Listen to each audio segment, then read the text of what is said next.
I stand frozen at the edge of my parents' driveway, watching a nightmare unfold in real time. The local news van, with its satellite dish, looms like an invader on our family property.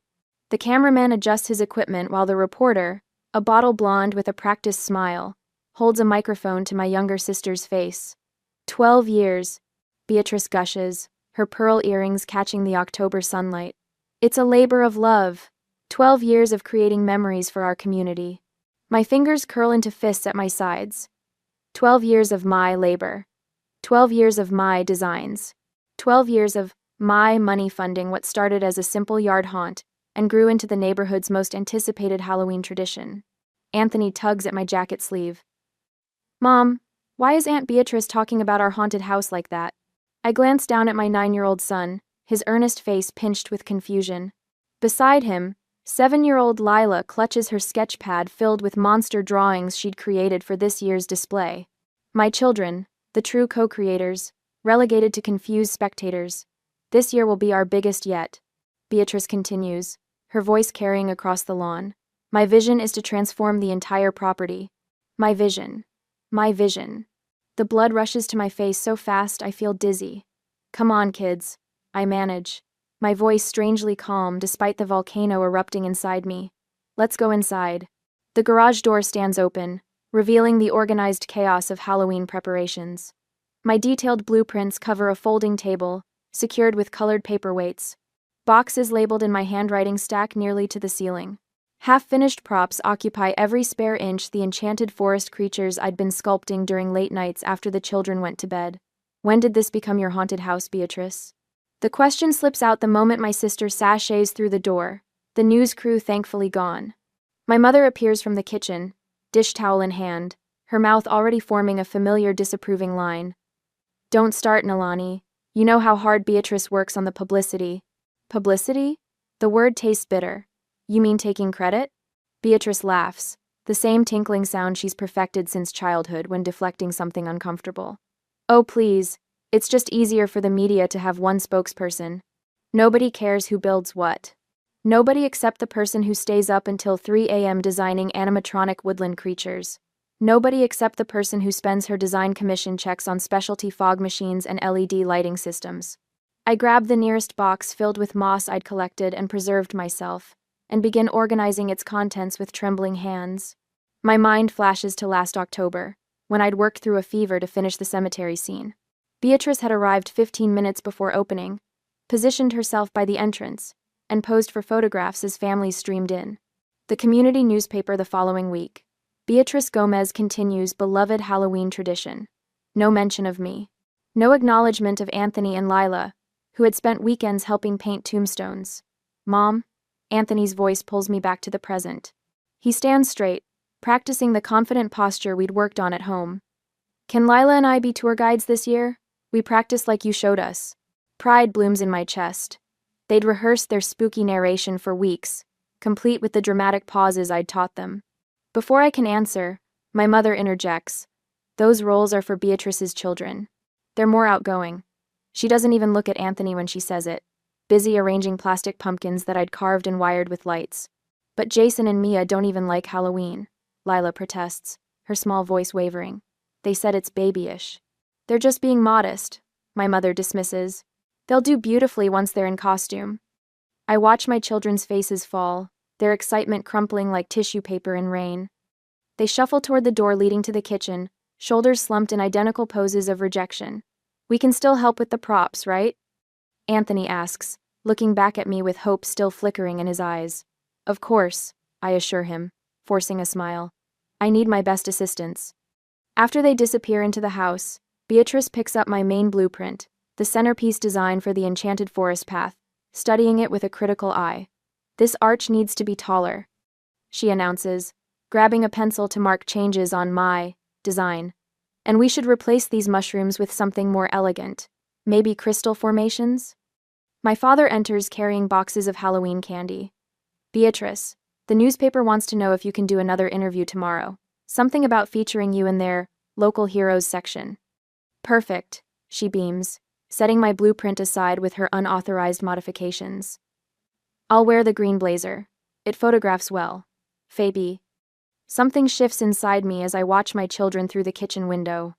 They sit at the table, heads bent together, no doubt consoling each other over yet another disappointment.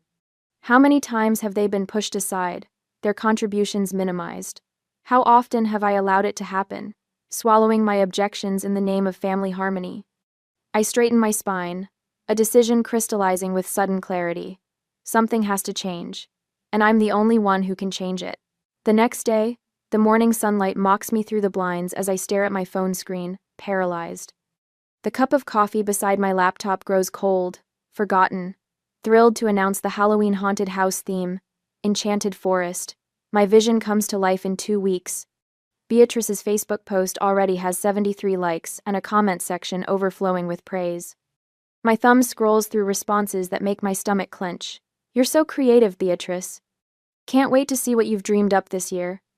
Your dedication to the community is inspiring. And there's Beatrice, responding to each compliment with gracious humility. Thank you. It's a labor of love.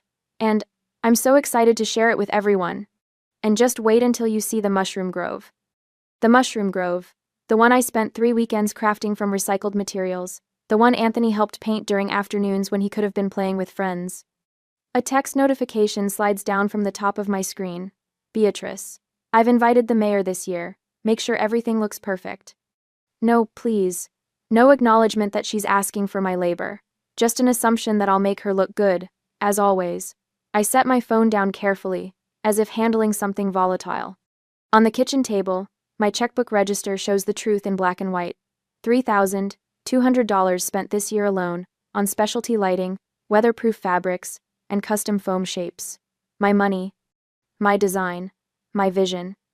The storage unit receipt sits beside it, 12 years of accumulated props and equipment, all in my name because Beatrice doesn't have the space and, you're so organized, Nalani. Anthony shuffles into the kitchen, hair still rumpled from sleep, Lila trailing behind him clutching her sketchbook.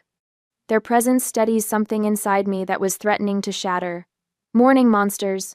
I pour cereal into bowls, working to keep my voice light. Ready for school? Is Aunt Beatrice taking over our haunted house? Lila asks, her 7-year-old perception cutting straight to the heart. I hesitate, searching for the right words, ones that won't poison them against family but won't teach them to accept erasure either. The haunted house belongs to all of us. I say finally. Sometimes Aunt Beatrice forgets that. But you're the one who makes everything, Anthony says, his young face serious. Grandma even said so once when she didn't know I was listening. She told Grandpa, "Thank goodness Nalani handles all the work while Beatrice handles the glory." The cereal spoon freezes halfway to my mouth. She said that? Anthony nods, reaching for the milk. She didn't sound mad about it, though, like it was just how things are supposed to be. Just how things are supposed to be. A familiar refrain in the Gomez family hymnal. The doorbell rings before I can respond. I find Mrs. Rodriguez on my porch, a basket of pan dulce in her weathered hands. For my favorite haunted house creators, she says, nodding toward the children who've appeared behind me. I saw that interview yesterday. 12 years, Querida. She shakes her head, her silver hair catching the morning light. I've watched you build this tradition for years. Everyone in the neighborhood knows whose imagination brings it to life. Something warm and dangerous unfurls in my chest. Recognition, how strange it feels coming from someone outside my family. Thank you, I manage, accepting the basket. After the kids leave for school and Mrs. Rodriguez returns home, I sink onto my couch, laptop open to my bank statements. 12 years of expenditures highlighted in yellow. 12 years of designing, building, storing, and funding what has become my sister's claim to local fame. My phone buzzes with a call from Sarah. I saw Beatrice's post, she says without preamble, and I'm calling to tell you I've had enough. We've all had enough watching this happen year after year. It's complicated, I begin. It's not complicated. It's wrong. Let me help you stand up to them. And do what? My laugh sounds hollow even to me. Cancel the whole thing 2 weeks before Halloween? Disappoint the neighborhood kids? Or reclaim what's yours, she says simply. Michael mentioned something when I picked up Jamie from school yesterday. He said the maintenance room at Oak Ridge Elementary is empty until the renovation starts in November. Space for an alternative. An alternative. The words hang in the air, dangerous and thrilling. That evening, I drive to my parents' house after work. The garage door stands open, revealing the familiar chaos of Halloween preparations. No one is home yet perfect. I know exactly what I'm looking for. The core pieces. The ones only I know how to assemble properly. The lighting control panel. The handcrafted woodland creatures. The fog machine that requires a specific touch to function without overheating. I load them efficiently into my SUV, heartbeat steady despite the risk. This isn't theft. These items belong to me, purchased with my money, created with my hands. The crunch of gravel announces my father's arrival as I close the trunk. He steps from his sedan, confusion giving way to suspicion. "What are you doing with Beatrice's materials?" he asks, hands on his hips. "They're mine, Dad." My voice emerges steadier than I expected. "I bought them with my money." His face hardens into the disappointed expression I've known since childhood. "You've always been so selfish. Why can't you support your sister?" The familiar guilt rises automatically, then recedes like a wave pulling back from shore, leaving clarity in its wake. I've been supporting her for 12 years. The real question is, why hasn't anyone been supporting me? I slide into the driver's seat without responding and pull away, watching his diminishing figure in my rearview mirror. My hands tremble on the steering wheel, but my resolve strengthens with every mile between us. Something has to change, and tonight, it finally has. My phone hasn't stopped buzzing for 2 days straight. The family group chat explodes with a fresh wave of notifications, each one more accusatory than the last. "Dad, Nalani, your mother is distraught. Call her immediately." "Beatrice, I can't believe you would sabotage a family tradition." "Mom, the neighbors are asking what happened to all the decorations. This is embarrassing." I set my phone face down on the kitchen counter and take a deep breath. Through the sliding glass door, I watch Anthony and Lila in our modest backyard. They're pacing off dimensions, Lila's sketchpad clutched in her small hands as Anthony marks spots with orange survey flags borrowed from my design toolkit. An hour later, the doorbell rings, sending my stomach into a freefall. My mother stands on the front step, her face a perfect mask of wounded dignity. She doesn't wait for an invitation before brushing past me into the living room. "How could you embarrass us like this?" Her voice carries that special tone she's perfected over decades, the one that makes me feel simultaneously 6 years old and 80. "Hello to you too, Mom." I close the door, squaring my shoulders. Beatrice has been crying all morning. She called the Williamses and the Parkers. They've been asking what happened to the haunted house. "The haunted house is fine. It's just relocated." Mom's eyebrows arch nearly to her hairline. "To your postage stamp of a backyard? Please, Nalani, don't be ridiculous." Through the window, I spot Anthony demonstrating to Lila how to use the measuring tape.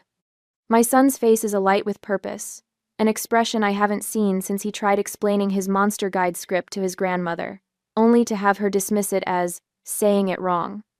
"If you don't return everything immediately," Mom continues, pacing a tight circle around my living room, "the family Thanksgiving is off the table for you. Christmas too. Your father and I can't condone this behavior." The threat hangs in the air between us. For 12 years, these holiday ultimatums have been her nuclear option, guaranteed to bring me back in line. But something has shifted. I open the sliding door. "Kids, come in for lunch." Their excited chatter fills the kitchen as they wash hands and claim their usual spots at the table. I set sandwiches in front of them, listening to their plans for the monster headquarters, with a lightness in my chest I'd forgotten was possible. "Grandma." Lila spots my mother and runs to hug her legs. Mom pats her head distractedly. "Nalani, we need to discuss this privately." Whatever you have to say, you can say in front of them." I place apple slices on their plates. They're part of this too. My mother's lips press into a thin line. "Very well. Your sister has offered a compromise. Return the main pieces, and you can be in charge of the refreshments table." Anthony looks up, confusion clouding his face. "But Mom, we already measured the werewolf tunnel. It fits perfectly by the oak tree." "And I drew all the signs for the forest path," Lila adds, sandwich halfway to her mouth. My mother waves these concerns away. "Your cousins are already practicing their guide speeches. Jason is quite good." "Jason said Halloween was for babies," Anthony mutters, staring at his plate. I rest my hand on his shoulder. "We're not bringing anything back, Mom. We're doing our own event this year." "This isn't about you, Nalani. This is about family tradition." "You're right." I meet her gaze steadily. It's about family, and teaching my children what that word actually means. She leaves in a flurry of slammed doors and promises of regret, while I return to the backyard with my children and a notepad. The small space presents challenges my parents' sprawling property never did, but 12 years of interior design work has taught me how to maximize limited square footage. What if we create a fog wall here? I sketch quickly as Anthony and Lila peer over my shoulders. The path could wind around this way, making the space feel twice as large. Anthony's face lights up, and we could hang the glowing mushrooms from fishing line in the trees. We work until sunset, plotting our alternative haunted forest. When I test our homemade fog machine fashioned from a cooler and dry ice, the backyard transforms into something ethereal. Lila runs through the mist, arms outstretched, and for the first time in weeks, I laugh, a real laugh that starts deep in my belly and rises unrestrained. 3 days later, I find myself sitting across from my family at Rosario's Italian restaurant, their traditional pre-crisis meeting ground since I was a teenager. The familiar smell of garlic and tomato sauce can't mask the tension hanging between us. Beatrice taps manicured nails against her water glass. This has gone far enough. The reporter is coming tomorrow, and half the displays are missing. Her voice drops to a stage whisper. Return everything, or I'll tell everyone you destroyed the tradition out of jealousy. My father nods solemnly beside her. Your behavior reflects poorly on all of us, Nalani. I take a slow sip of water, then reach for my purse. The folder I extract is thick with papers, organized by year with color-coded tabs. I've kept receipts for every purchase since 2012. I slide the folder toward the center of the table. Over $24,000 of my money went into building what you call the family tradition. My mother barely glances at the documentation. Family doesn't keep score, Nalani. Family doesn't take advantage either. The words come out steadier than I expected. I'm not asking for repayment. I'm asking for respect for me and for my children. Beatrice scoffs. This is so typical. You always need to make everything about you.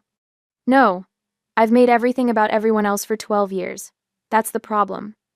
The check arrives before my mother can respond, mercifully ending the standoff. As we leave the restaurant, I feel a strange lightness, as though I've set down a burden I've carried so long I'd forgotten its weight. When I arrive home, Sarah's blue sedan is parked out front. She stands in my driveway directing 3 men unloading folding tables from a pickup truck. The school's drama department had these in storage. She explains, hugging me with one arm. Michael convinced the principal to loan them for your event. More cars arrive throughout the afternoon. Parents from Anthony's class.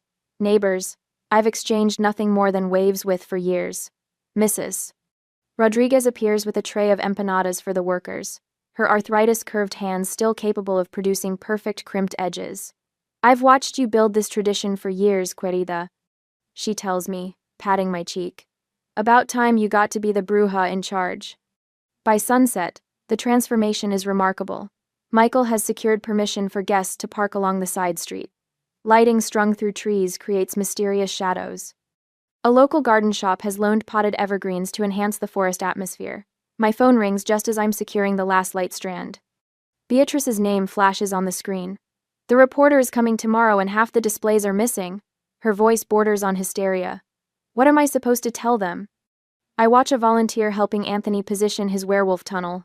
I'm sure you'll figure it out. You've been taking credit for years. Her gasp is audible. You can't. For the first time in our adult lives, I hang up on my sister without apologizing. The volunteers leave around 9, promising to return the next day for final preparations. I sit alone on the back step, surrounded by half-built props and twinkling lights. The night air carries the first real chill of autumn, promising perfect weather for Halloween. A piece of paper flutters near my feet. I pick it up, recognizing Lila's distinctive drawing style. 3 figures stand hand in hand beside what looks like our backyard setup. Above them, in careful second-grade letters, our family-haunted house. Just the 3 of us. Tears come unexpectedly, sliding down my cheeks. But these aren't the familiar tears of frustration or hurt. These are different, cleansing somehow. I pull my journal from my bag, something I've neglected for months in the rush of preparation. Under the soft glow of the string lights, I write, I've been the family ghost for 12 years, visible only through my work, never seen for myself. The next morning, I send a carefully worded invitation to select neighbors. Michael posts a notice in the teacher's lounge about an alternative haunted house for families who prefer something less intense than the traditional Gomez event. We finalized safety measures, parking arrangements, refreshment stations. That night, I tuck the children in early. Rest up, monster guides, I tell them, kissing foreheads and straightening covers. Tomorrow's your big debut. I'm almost asleep when my phone chimes with a notification. The local paper's online edition has posted an update. Traditional Gomez haunted house canceled this year. Below the headline, Beatrice is quoted, "Due to unforeseen family circumstances, we regretfully announce the postponement of our annual event." I turn off my phone, a quiet smile playing at my lips, as I settle back against my pillows. Tomorrow will bring its own challenges, but for tonight, in this moment, the victory is sweet enough. The next day, the October air feels electric against my skin as I adjust the final string of twinkling lights in my backyard. What once seemed like a modest space has transformed into an enchanted woodland maze, with paths formed by carefully arranged piles of autumn leaves. Anthony and Lila dart between the winding corridors, their handmade costumes catching the soft glow of strategically placed lanterns.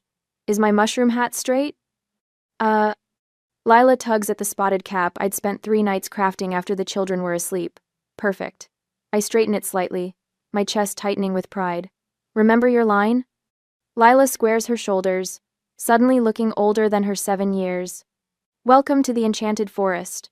Follow the glowing mushrooms if you dare, but beware the woodland spirits who call this place home. Her voice carries with unexpected authority.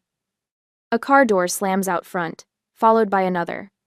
Our first visitors. Anthony rushes to his position at the entrance, greeting the Thompson family with practiced charm. 2 more families appear behind them, then Mrs. Rodriguez from across the street, leaning on her cane but beaming with anticipation. The steady stream of neighbors and school families grows until a small line forms along the side of my townhouse. Sarah materializes at my elbow. 23 people already, and we've been open 15 minutes. My phone buzzes with texts from parents asking about parking. This is working. This is actually working. Then I see them. Beatrice's pearl earrings catch the streetlight as she marches toward my front gate, our parents flanking her like royal guards. My mother's mouth is pinched into that familiar disapproving line I've seen countless times. Father looks uncomfortable but resolute. Incoming, Sarah murmurs, stepping closer to me. They bypass the small line, heading straight for the entrance where Anthony is carefully checking off names on his clipboard. My stomach knots as I move to intercept them. This is exactly why people think you're difficult. Mother's harsh whisper carries despite her attempt at discretion. Several waiting parents glance our way. Beatrice reaches for Anthony's clipboard.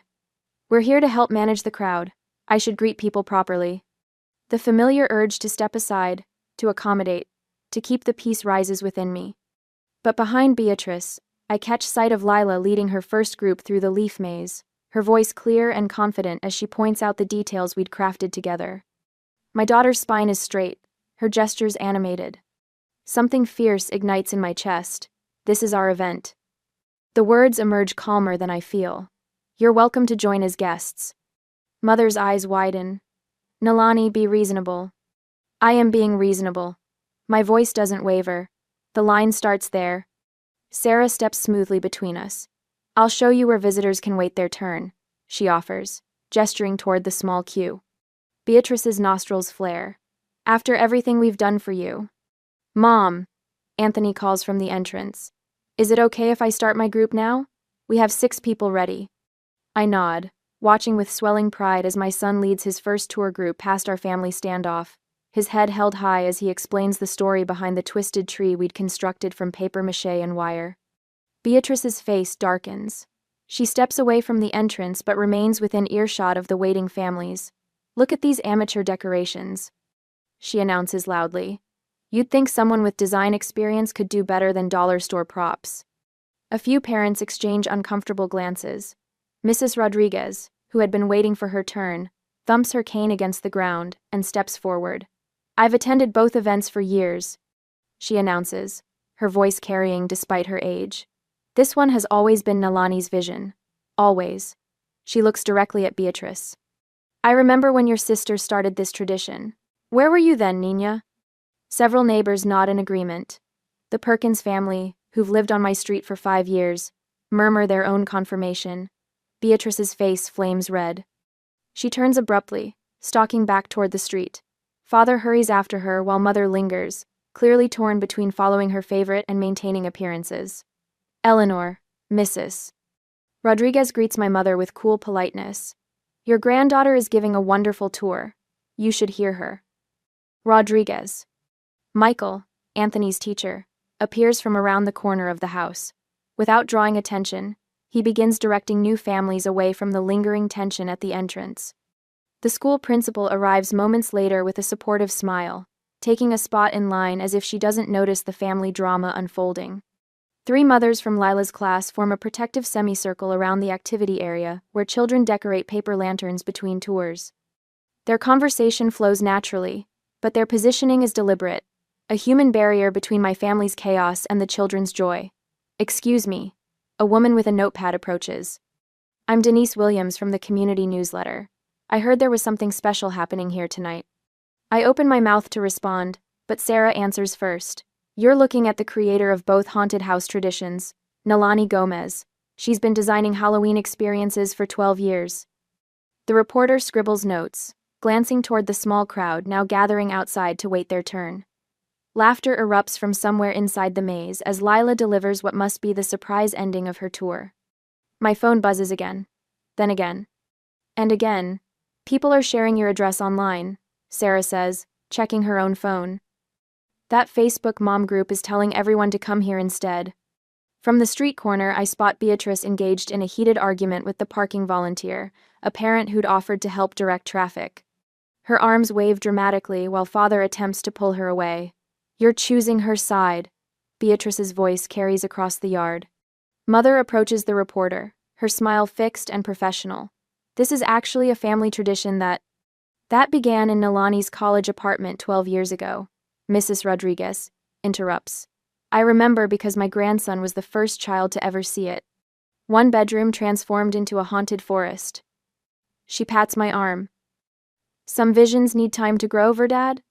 Mother's smile falters. She retreats to where father stands, now physically separating Beatrice from the volunteer. Their unified front has cracked, 3 separate figures standing apart from each other on the sidewalk. After a moment of visible indecision, they leave in separate directions, Beatrice to her car, father following after a hesitation, and mother lingering before finally turning away. Nalani? Anthony appears at my side, flushed with excitement. Can we add more tours? People keep asking when the next one starts. Sarah squeezes my shoulder. I'll get more cider warming. Looks like we're going to need it. I watch my children move through the space we created together, their voices steady with newfound confidence. For the first time in 12 Halloweens, I don't feel invisible. The night air carries the scent of cinnamon, fallen leaves, and something else, possibility. The next morning, my phone pings with yet another text from Beatrice. I almost ignore it, but curiosity wins. We should combine forces next year. 2 Gomez haunted houses would be too confusing for everyone. I set my phone down and continue rinsing fake blood off a rubber mask in my kitchen sink. The red swirls down the drain, a fitting metaphor for how I feel about her suggestion. The morning after my successful backyard haunted house, and she's already plotting to absorb my creation back into hers. The phone rings. Mom. I let it go to voicemail, then listen with water still running. Nalani, this has gotten out of hand. Family needs to present a united front. Call me back.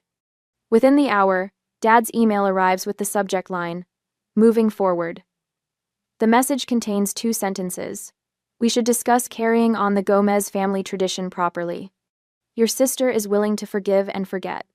Forgive what, exactly? My unwillingness to remain invisible? The coordinated campaign continues throughout the day. Cousin Jennifer texts about Thanksgiving being so awkward if you don't make peace. Uncle Robert mentions Dad's blood pressure being up because of this unnecessary conflict.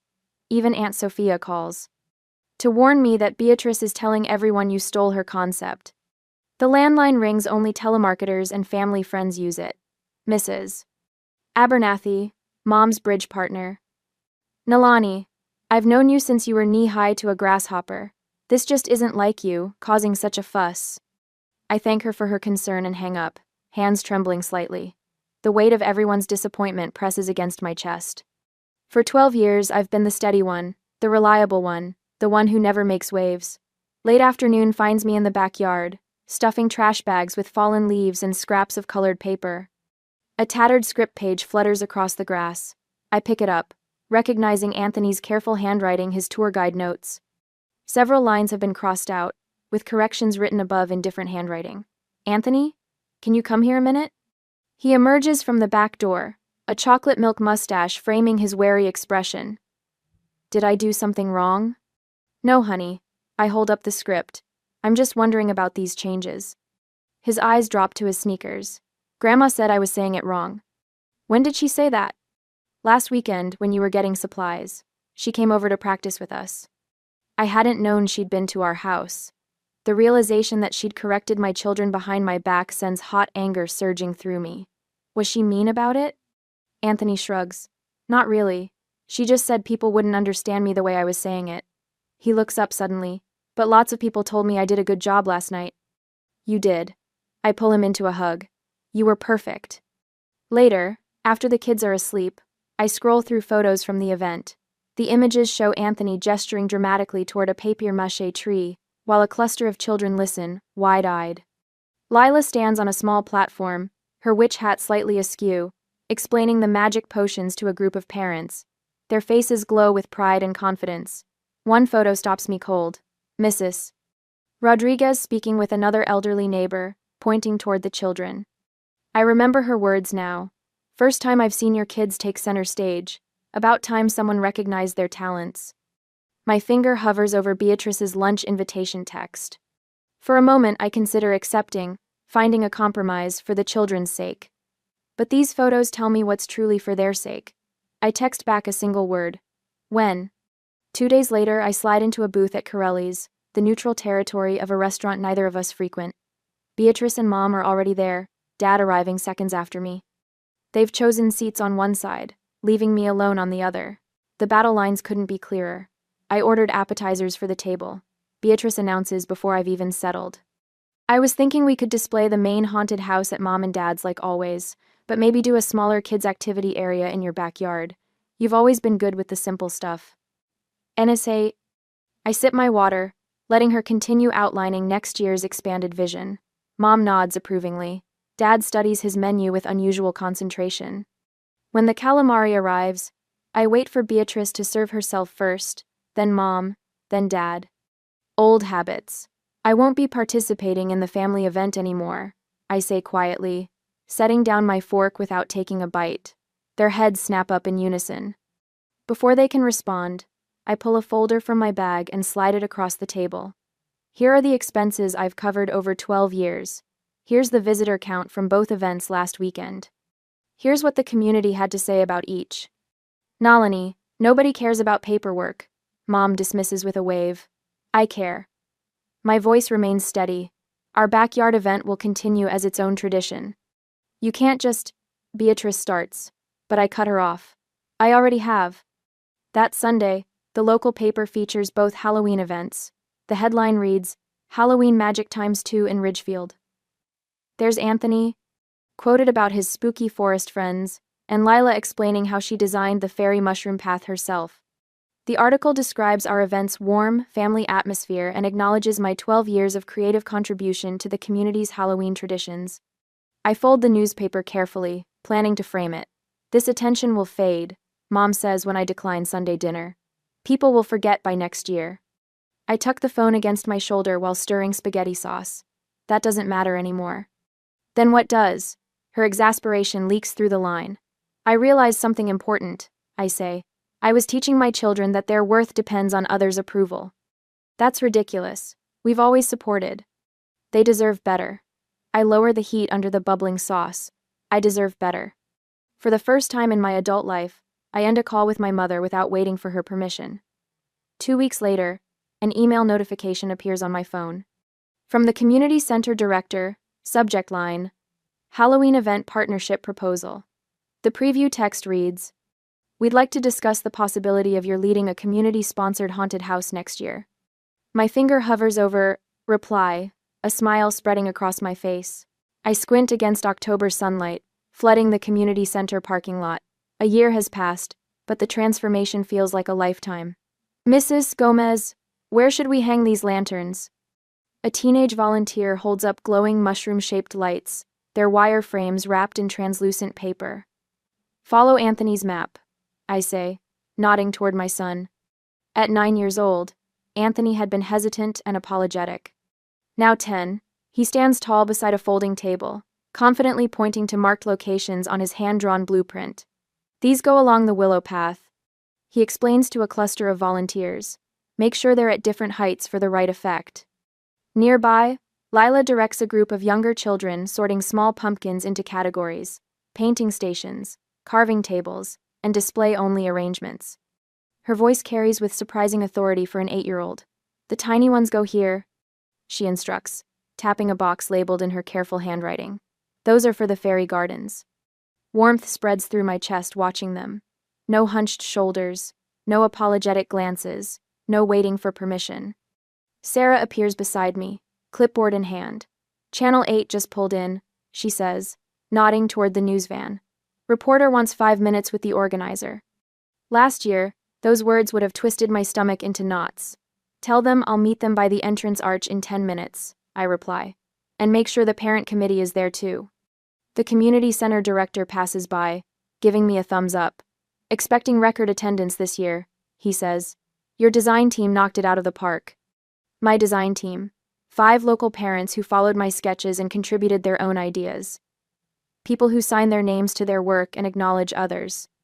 The news crew sets up near the arched entryway, a reporter in a crimson blazer adjusting her microphone. Not Beatrice's preferred reporter. A different face, a different station. We're here with Nalani Gomez, lead designer of the Community Halloween Festival. She begins as the camera light blinks red. This is your first year hosting at the community center. What inspired the change? I gesture toward the volunteers. This wasn't my decision alone. Our committee wanted to create something accessible to more families. The parent volunteers gather behind me, nodding in agreement. I introduce each by name, describing their contributions. When Anthony and Lila approach, I step aside. My brother and I helped design the spooky forest section. Lila explains to the camera without a hint of shyness. Anthony adds, we tested all the scare levels to make sure little kids won't get too frightened. The reporter smiles genuinely. Quite the family tradition you've built. Community tradition, I correct gently. That's what makes it special. After the interview, I stand in the same spot where I once froze, watching Beatrice claim my work. The anxiety that once twisted my insides has vanished. Instead, satisfaction settles warm and solid in my chest as families begin arriving. Mom! Lila's voice cuts through the growing crowd. The mayor is here. My children dash toward me, eyes bright with excitement. Can we give him the tour? Anthony asks, bouncing on his toes. We practiced the whole walkthrough yesterday. Of course, I say. It's your section. They race off to greet the mayor, confidence radiating from their small frames. No one steps in to take their moment. No one dismisses their enthusiasm or questions their ability. Later, watching from a bench as twilight transforms the decorated grounds, I open the journal Sarah gave me when we started planning. My children taught me what truly matters. I write, not recognition or approval, but creating something meaningful together.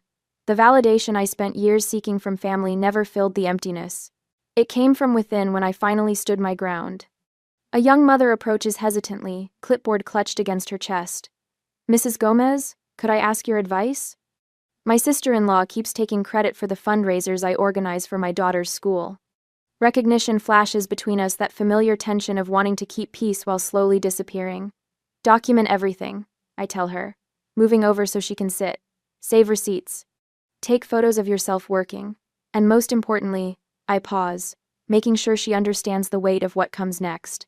Decide what you're teaching your daughter when you stay silent. But family harmony. The best tradition you can create is showing your children to value themselves. I say, watching Anthony lead the mayor past intricate displays he helped create. That's the real family legacy. Family. Thanksgiving arrives with a gentle snow dusting the ground. My dining room table rescued from a thrift store and refinished by hand stretches to accommodate friends, neighbors, and the small chosen family we've built. No tension hovers over the turkey. No need to measure words or walk on eggshells. Anthony carries in a basket of rolls he helped bake. Lila arranges her handmade place cards with focused precision. Genuine laughter fills spaces once occupied by careful silence. My phone buzzes with a text from Beatrice. Family dinner at Mom's tomorrow? I pause, fingers hovering over the screen. The automatic, yes, that once would have sprung to my lips, regardless of our plans, feels distant now. We have plans, but we'll stop by for dessert. I set the phone aside and rejoin my celebration. Sometimes the greatest act of family loyalty is teaching the next generation a better way to love, with respect, with boundaries, and with truth.